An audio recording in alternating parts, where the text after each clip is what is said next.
The sea was dark, angry and cold. Waves slapped hard against the side of HMS Wexford, a Royal Navy convoy escort ship cutting through the freezing Atlantic. The year was 1941, and every man on board knew the risks.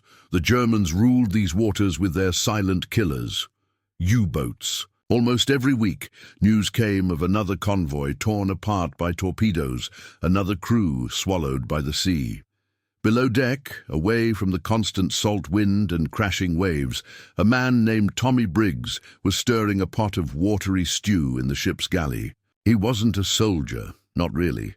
He wore the uniform, sure, but he was just a cook, 42 years old, from Liverpool, with a bad knee and a sharp tongue. People liked to joke that Tommy could cook anything except food, but he was sharp, maybe sharper than most. Tommy had been watching. Not just the onions in his pan or the biscuits in the oven.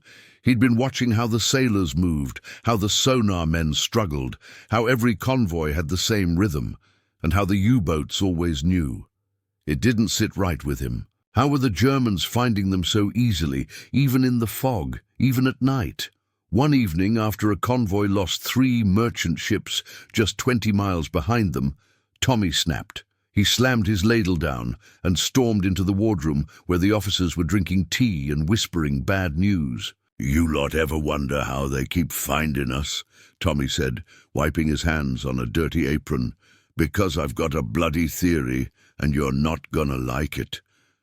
The officers looked at him like he'd lost his mind, which maybe he had, a little. Lieutenant Harper laughed. "You think the cook's got it all figured out, do you?" Tommy didn't flinch. "You think I don't listen? You think I don't read those charts when you leave 'em lying around? I know our ships are getting picked off like sheep. I also know those U-boats can't see us, not with eyes. So how do they know where we are, even in the fog, even when we zigzag?" Captain Rowe raised an eyebrow. "Get to the point, Briggs." "They're hearing us, sir. Not just the engines, the radios, the electric hum of our gear. Maybe even the kitchen fans. Hell, I've been hearing a strange buzz in the galley for weeks. Maybe they're picking it up. Maybe that's how they track us." The room went quiet. The captain set down his cup. "That's classified intel, Briggs. You shouldn't know half of what you just said." "Well, I do, sir, and I've got an idea." "What kind of idea?" Tommy leaned forward. "Let me rig something to block the noise nor scramble it. I've got scrap wire, broken kettles, busted toasters, all junk, but maybe it's enough. Let me try." One officer snorted. "You want to stop Hitler's U-boats with a bloody toaster?" Tommy just looked at him and said, "You got a better plan?" Surprisingly, Captain Rowe didn't shut him down. He just stared for a moment, then nodded. "All right, Briggs, you've got 3 days. You mess with anything critical, I'll toss you overboard myself." That night, while others slept or smoked in silence, Tommy turned the galley into his lab. He used copper wire from an old mess kettle, wrapped it around metal piping, and hung it near the radio room. He even grounded parts of the fan motor and rerouted current through kitchen tools, creating strange feedback loops. It wasn't pretty, it wasn't even safe, but it was something. The sonar officer reported odd signal reflections the next morning. The buzz in the headphones had changed. Not louder, just weirder, more scrambled. Then something strange happened. The next convoy, crossing, a week later, passed through a known U-boat hunting ground. But nothing came. Not a single blip on sonar, no torpedo trails, not even a shadow under the waves. It was like they were invisible. Tommy stood at the edge of the deck, arms crossed, staring out into the thick mist. His apron was stained, his hands were burned from makeshift wires, and his hair smelled of onions. But there was a small, tired smile on his face. "Mad idea, huh?" he muttered. "But the sea wasn't done testing them yet." "Absolutely." Let's keep the tension rising and dive straight into part 2, with deeper intrigue, suspicion, and the creeping fear that maybe the cook's mad idea has started something much bigger than expected. A week after Tommy Briggs' strange contraption was installed, HMS Wexford and her convoy reached Liverpool port without a single loss. No torpedoes, no sightings, not even a periscope. For the first time in months, a supply run across the Atlantic ended without a funeral. Nobody said it out loud, but the crew started treating Tommy differently. Not friendly, exactly. Most of them were still afraid of him blowing up the ship with his kitchen-wired ghost trap, but they nodded now. They asked him things. One even offered him a cigarette, and he didn't smoke, but it was the Navy brass that really took notice. 2 days later, a black car pulled up at the dock. Out stepped 2 men in grey overcoats and silence. They didn't give names. They didn't give ranks. But they came aboard with clipboards and cold eyes, asking for the cook. Tommy was peeling potatoes when they found him. "You Briggs?" one of them asked. Tommy wiped his hands on a rag and nodded. "That's me. If this is about the stew yesterday, it was the meat, not me. It's about what you built." The man looked around the galley like it was a bomb factory. "You're coming with us." "Excuse me? You're being reassigned." "Reassigned? I'm the bloody cook." "Not anymore." By the end of that same day, Tommy was on a different ship, a larger, quieter one, heading out again into the Atlantic. But this time, there were scientists on board, engineers, strange-looking wires trailing behind them in the water, and radio gear he'd never seen before. He was told nothing, just to do it again. Rebuild whatever he made on the Wexford. Same way, same mess, same madness. Tommy didn't trust any of it. These weren't normal Navy men. They asked him questions that made his skin crawl. "How exactly did you discover the harmonic frequency shift? What inspired your polarity loop disruption? Did you design your field distortion based on sonar feedback?" Tommy had no idea what any of it meant. "I was trying to scramble a signal, that's all. Stop the hum, trick the ear," he replied. But the more he worked, the more he started to realize it was working, just not how he thought. The signals from their ship weren't just scrambled now. They were gone, like their vessel had become a ghost in the water. Nothing pinged back, not even whales. That's when the questions turned colder. "You didn't receive outside help for this device?" "No." "Are you sure? What are you trying to say?" But they never answered. The breakthrough came on the 4th night. Their convoy had split in fog. One of the merchant ships, Carla May, had drifted off course and was radio silent. Everyone feared the worst. U-boat territory again. Tommy overheard one of the radio techs saying, "She's a sitting duck." Hours passed. Nothing. No flares. No signals. Then a crackling voice came through the static. "This is Carla May. We were tracked. We heard the sonar. We were being hunted." Everyone on the bridge froze. Then something happened. Their pings stopped. Like they couldn't find us anymore, like we just disappeared. A silence followed. Then she added, "Tell that cook we kept one of his wires near the engine. I think it saved our bloody lives." Tommy sat in the corner, stunned, not proud, not excited, just uneasy, because what started as a hunch, a crazy cook's attempt to block a buzz, was now disrupting German sonar systems on a wide scale. He didn't know how, and that scared him. By the next morning, they were already calling it the Ghost Field. Command wanted to fit it to more ships, faster, quietly. No public records, no credit, no press. Just silence.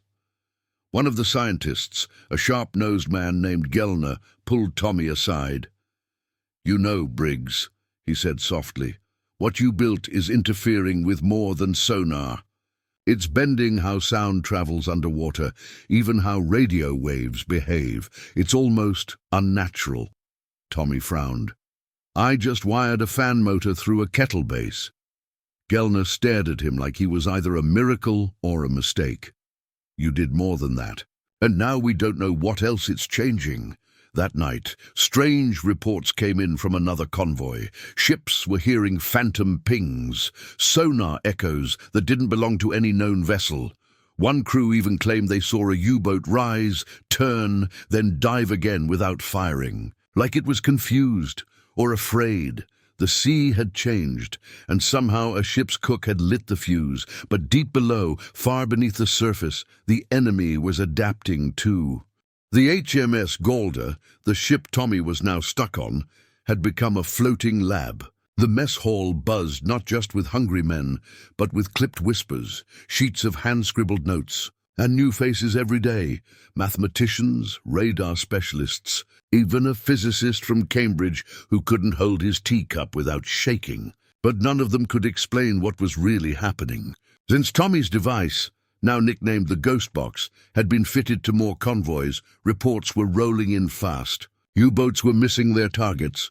Convoys were slipping through zones where German subs used to swarm like sharks. But it wasn't just silence anymore.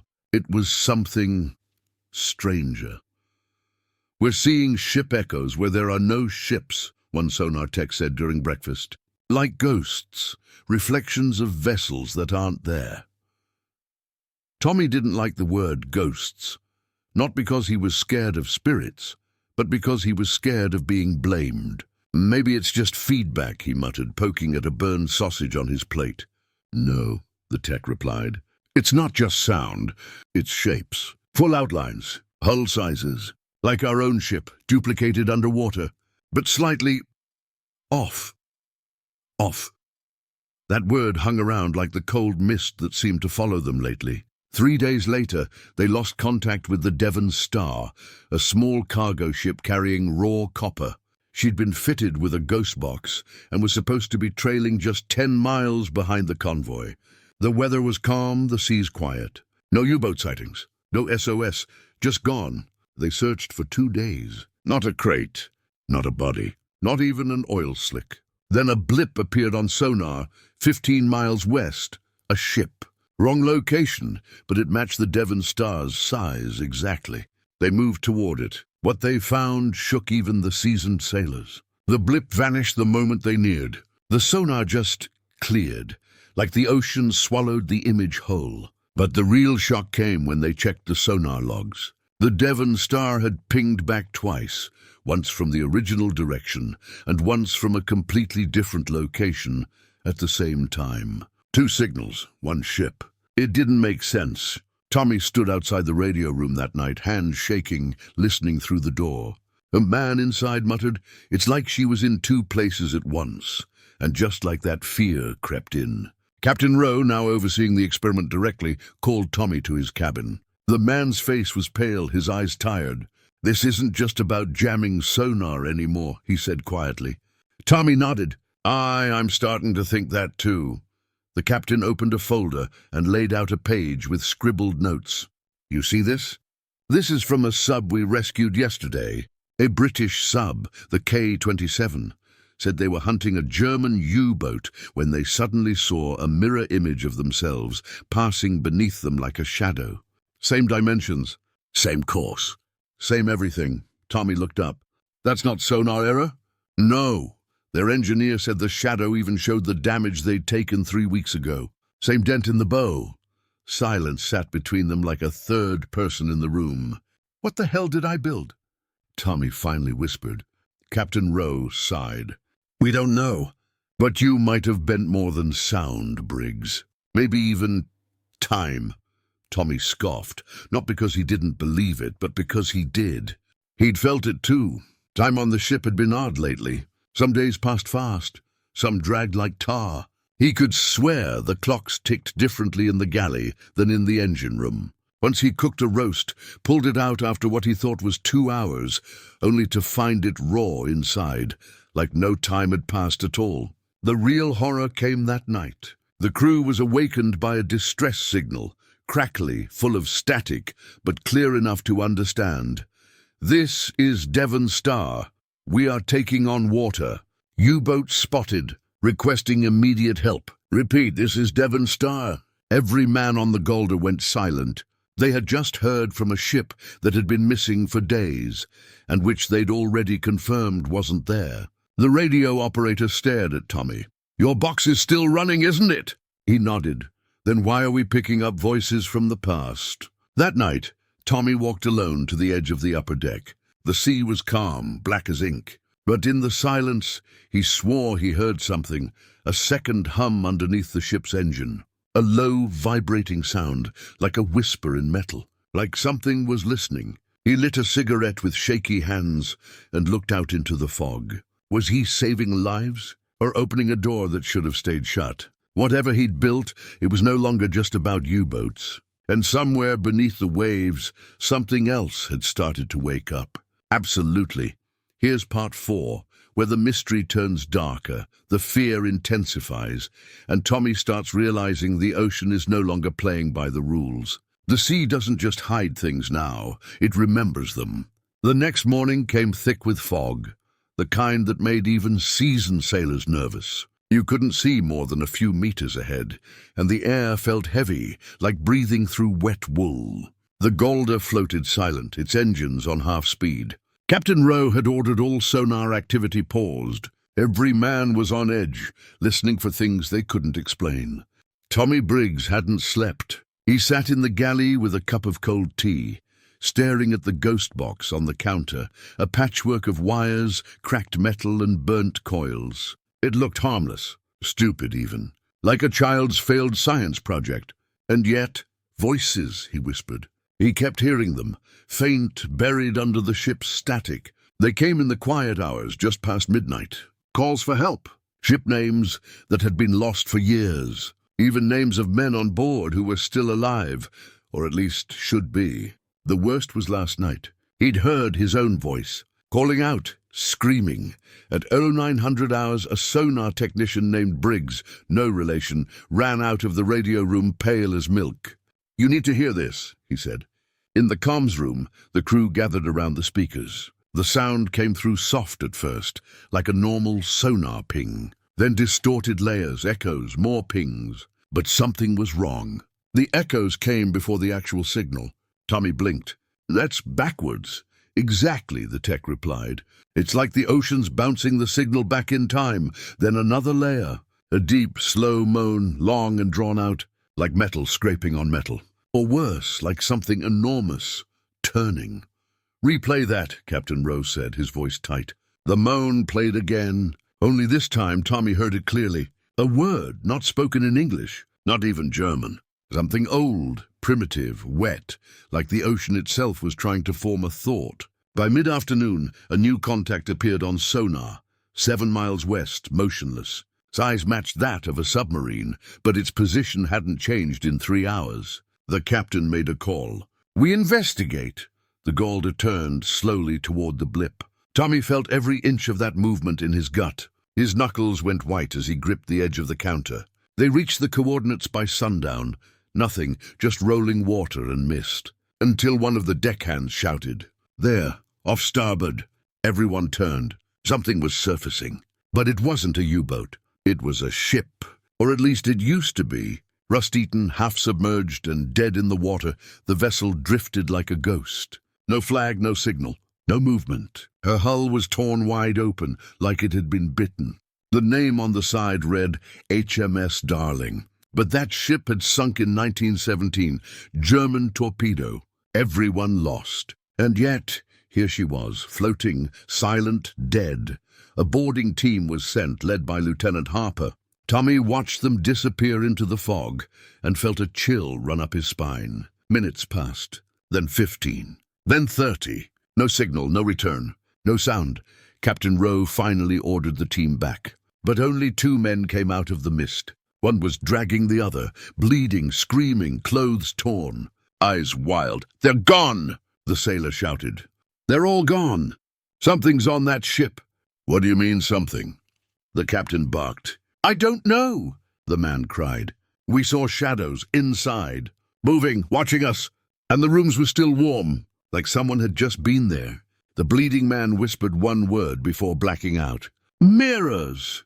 That night, Tommy locked the galley door and unplugged the ghost box. Whatever it was doing, it wasn't just noise anymore. It was pulling something through. Maybe ships, maybe echoes. Maybe worse. He stood by the porthole, watching the water shift beneath the stars. For a second, just a second, he swore he saw a light under the surface. Pale blue, like an eye. The ocean was deep, yes. But maybe it wasn't empty. Maybe it never had been.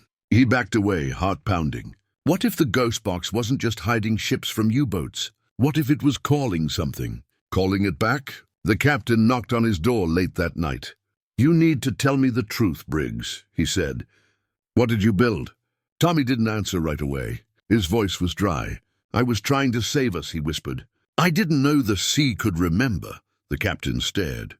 "Then you better pray it forgets soon, because far below something was rising. Something ancient, something that had waited a very long time to hear its name spoken again." The fog didn't lift the next morning. If anything, it thickened, smothering the ship like a shroud. The air smelled sour, like rust and old blood. Radios were near useless now. Static and strange echoes had taken over every channel, and even more signals came back with slight distortions, like someone was tapping them. Wrong. Captain Rowe had ordered all non-essential systems shut down, including the ghost box, but it was already too late. The men had changed.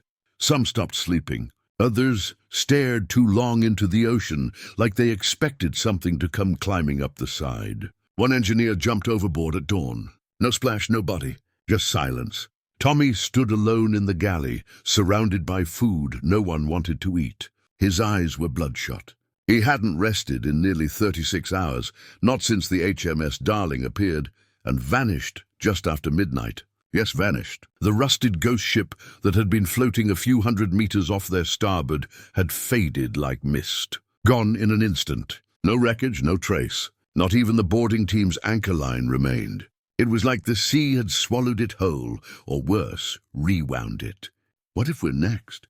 He muttered, staring down at his hands. They were shaking again. From the corner of the room, a soft voice replied. "Maybe we already were." Tommy spun around.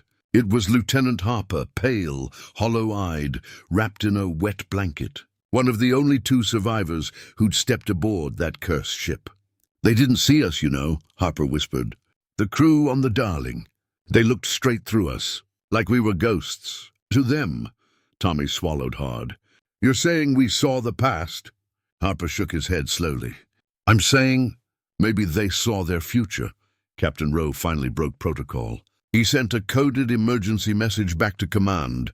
"Terminate Operation Ghostfield. Immediate withdrawal required. Do not activate further units." It didn't send. Instead, they received a reply. 5 minutes before their own message was even finished transmitting. The reply was simple. "It's too late. You opened the water," Rowe threw the radio across the room. That night, Tommy worked alone in the engine room, trying to reverse the box's frequency field. He wrapped new copper lines, grounded everything he could, even used seawater to short-circuit parts of the power flow. But every time he flipped the switch, the ship pulsed. Not electrically, spiritually. Voices returned, clearer now. Sometimes it was his mother calling him home. Other times, it was men crying for help. Once it was Tommy himself shouting, "Don't listen to them. They're not real. They wear our faces, but they're not us." He ripped the switch out of its housing and collapsed to the floor, gasping for breath. At 02:17 a.m., sonar picked up something massive beneath the ship. Not a U-boat, bigger, slower, moving in circles. It didn't send pings. It didn't make sound. It absorbed sound. The sonar men called it the null shape. One of them went mad trying to sketch it. He gouged it into the steel floor with a butter knife before being restrained, a spiral made of ships, layer upon layer of twisted hulls and sails and bodies circling a central void. Tommy saw the sketch and nearly vomited, because at the center was his box, or at least something shaped like it.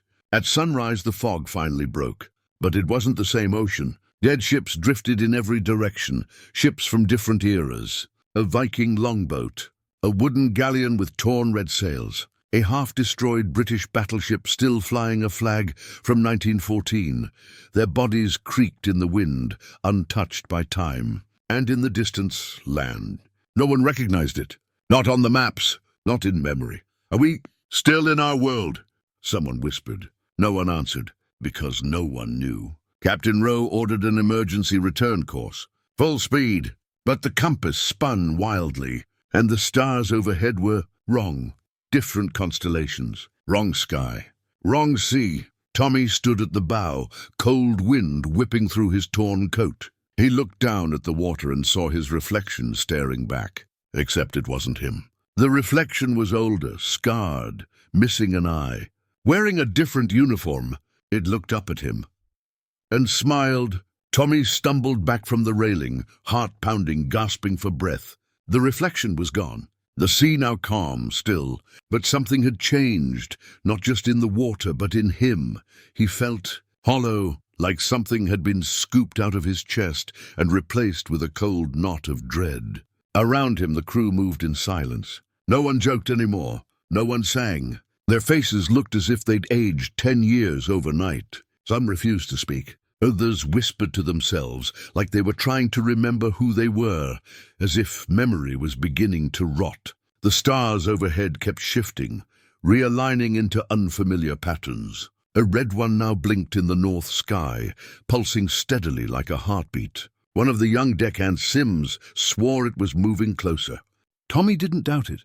Captain Rowe had locked himself in his cabin, poring over old naval maps that no longer matched the ocean around them. Islands appeared where open sea had been. Currents flowed backwards. Even the moon had changed. It looked cracked.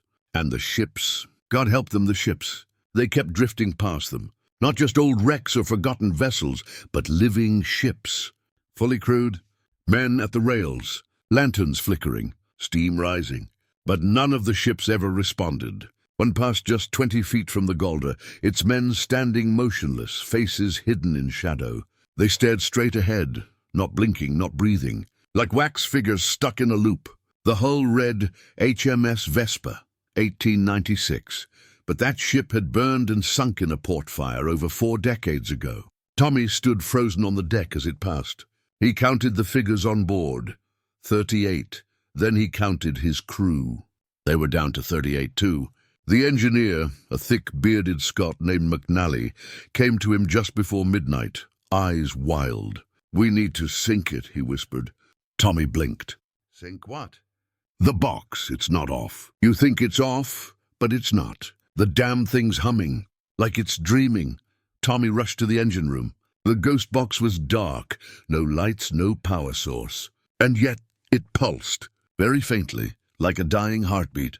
He reached out and touched it. His body jerked as images flooded his brain, a dozen timelines colliding at once. The Golda sunk, the Golda exploding, the Golda buried in ice, a version of him screaming in a language he didn't recognize, a version of the Earth with 3 moons and black oceans, a version where he was a naval officer standing beside a throne of bones. He tore his hand away and vomited in the corner.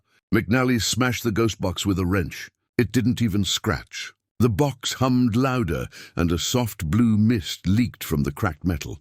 That's when the whispering began. Not in their heads, on the ship. Real voices, calling names. "Tommy," McNally. "Harper," the same voices from the radio, now walking the halls. Lieutenant Harper snapped. He took a flare gun and fired it directly into the communications room, screaming about breaking the loop and burning the door. The flames licked through the walls before they got it under control. Harper didn't survive. He smiled as he burned. "I saw us already dead," over and over. This is the only ending they don't expect. They found a torn piece of paper in his jacket. It read, "The ocean doesn't forgive, it only remembers." The next night, the Golda drifted into a part of the ocean that shouldn't exist. The water turned black, pitch black, even under daylight. The ship's metal groaned like it was resisting something below. The wind went still. The stars above vanished like curtains being drawn shut. And then they saw it. On the horizon, a structure, not land, not an island, a tower, jet black, rising straight from the ocean like a needle pointing into the sky. Covered in barnacles, seaweed, and symbols that hurt to look at, twisting, pulsating, moving. Captain Rowe came back onto the bridge, wild-eyed and whispering about the anchor. He believed the tower was the source, the anchor point of the broken reality. Tommy, exhausted and half-mad, didn't argue.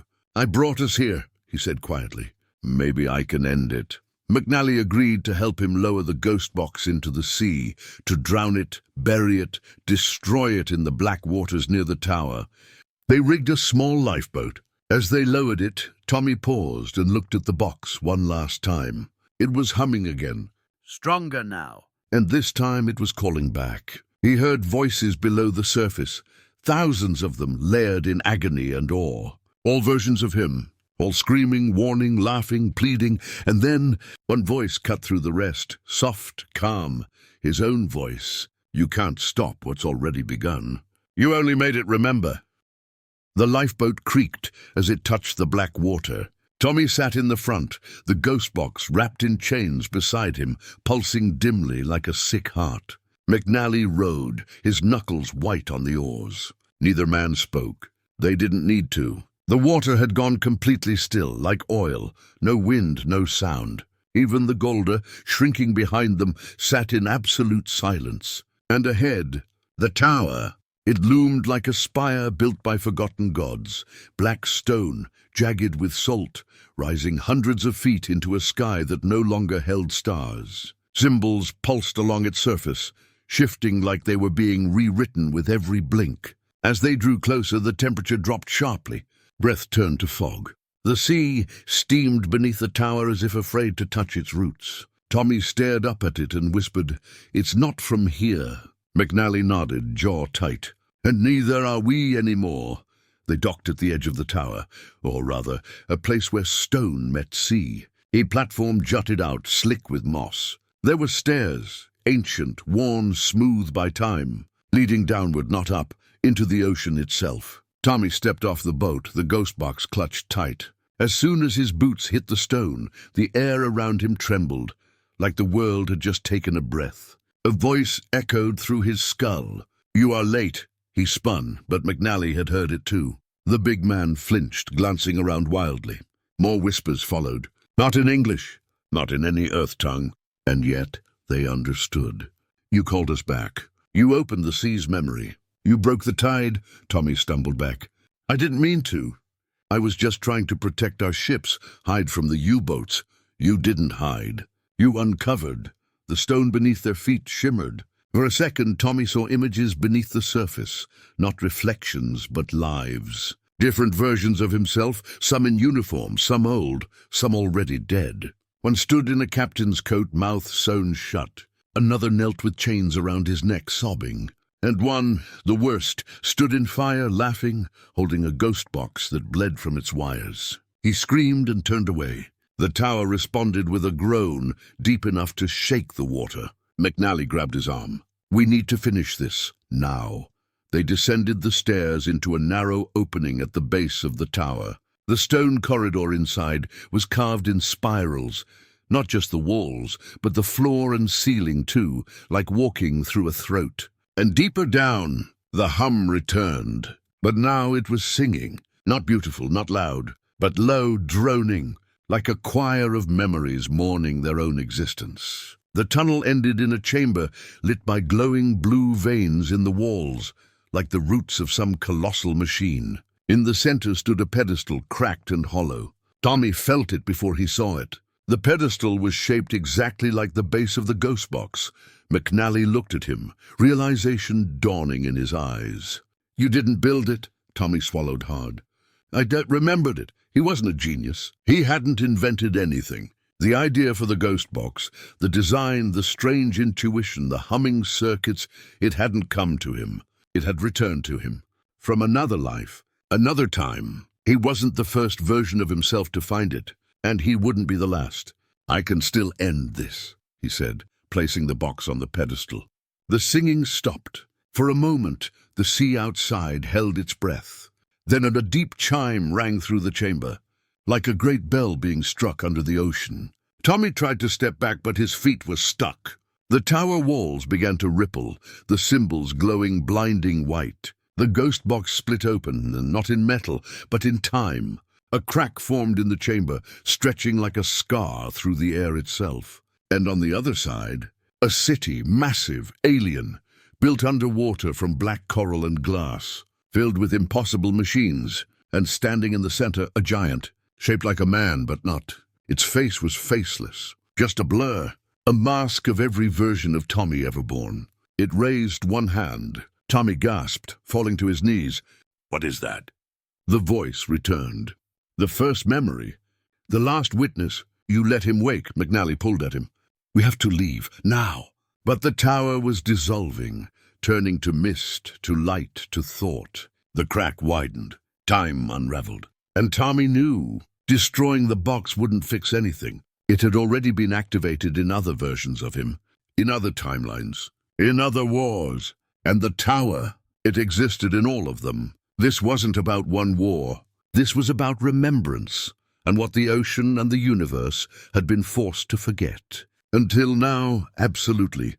Here is part 8, the final part of the story. All the strange echoes, timelines, and horrors Tommy unleashed now converge, and the fate of the Golder, the ghost box, and the very memory of the sea will be sealed. The crack in reality widened, bleeding light that pulsed like a heartbeat through the stone chamber. The air smelled of salt, static, and something ancient, like old books left underwater too long.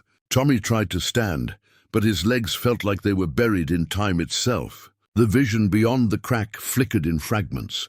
Cities drowned long before humans existed. Machines built by hands too large and wrong to belong to any species Tommy knew. And towering monoliths covered in the same spiraling runes that had haunted his dreams. That faceless giant, it hadn't moved, but its presence filled the room like pressure in the skull. Behind Tommy, McNally was screaming, "Tommy! This ain't just a memory, this is a door. You didn't build a jammer, you built a bloody key." Tommy wanted to argue, to say it had been an accident, that he hadn't meant to unlock anything. But some deep part of him, the part that whispered at night, the part that gave him the idea for the ghost box, knew this had always been coming. The tower was calling its children home. The floor cracked beneath them. Water surged through, not rushing like a flood, but slowly, like it had been waiting for permission. It wasn't just seawater either. It shimmered with strange particles, glowing like fragments of memory. As it rose, it didn't soak their clothes. It clung to them, pulsing as if learning. Tommy's voice broke. "It's remembering us. It's copying us." McNally grabbed him, pulling him away from the ghost box. "We're not dying in here. Not like this!" But Tommy wasn't so sure they could die anymore, because time itself was fraying. The past, present, and future were bleeding together. As they ran, Tommy caught glimpses of other versions of the same corridor.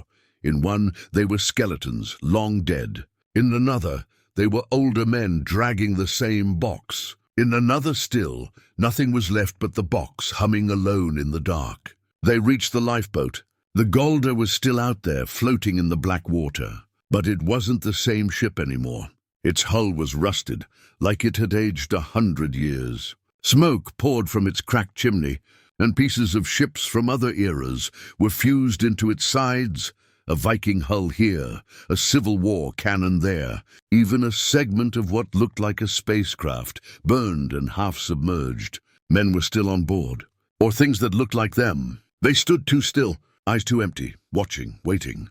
Tommy and McNally rowed, both panting, the water thick like syrup. "Where do we go?" McNally muttered. "There's nowhere left," Tommy said coldly. "Every version of us already opened the door." The ghost box sat between them in the boat, dim now, like it had fallen asleep. But the moment they touched the Golder's ladder, it pulsed again. Tommy looked back at the tower. It was crumbling, not falling, but erasing itself, like it was never there at all. He looked at the sky. Stars were coming back, but not the right ones. And then the sea spoke one final time. "It is not your world that remembers. It is us." Tommy froze. "Who are you?" he asked. The answer came as a whisper in the tide. "We are what your species forgot, the warning you buried." The sound before the silence, McNally whispered. They were never just memories. They were survivors. Back on the Golder, most of the crew was gone, vanished, no bodies, no screams. Just their uniforms, folded neatly in their bunks. Only 5 remained. Each one had seen something. Their eyes were glassy, haunted. One sailor kept repeating, "I lived this already. I lived this already. I lived Tommy didn't stop him. He just picked up the ghost box, stared at it for a long while, then turned to McNally. "We're not going to make it back, are we?" "No," McNally said without hesitation. "But maybe someone else will." They climbed to the deck. The sky shimmered with impossible colors, like oil slicks across a mirror. The water around them had stopped moving. It wasn't sea anymore. It was memory. Tommy wired the ghost box to the ship's radio mast, reversing every wire, grounding every current, using the antenna like a lightning rod. "What are you doing?" McNally asked. "I'm sending it back," Tommy said. "The frequency, the hum, all of it, back across the loop. If I can reach the first version of me, maybe I can stop this from ever starting. Even if that works," Tommy smiled, "then I'll never exist." He pulled the final switch. The sky cracked, the sea lifted, and in the blinding white light that followed, Tommy Briggs heard something beautiful. Silence. True silence, for the first time since the war began. Somewhere in 1941, a Royal Navy cook stood in his galley, stirring a pot of stew. He paused, looked around, felt something leave him, an idea, a hum. Gone. He shook his head, forgot what he was thinking, and returned to peeling potatoes. Outside, the sea remained calm. The convoys kept moving, and the U-boats never knew what they missed.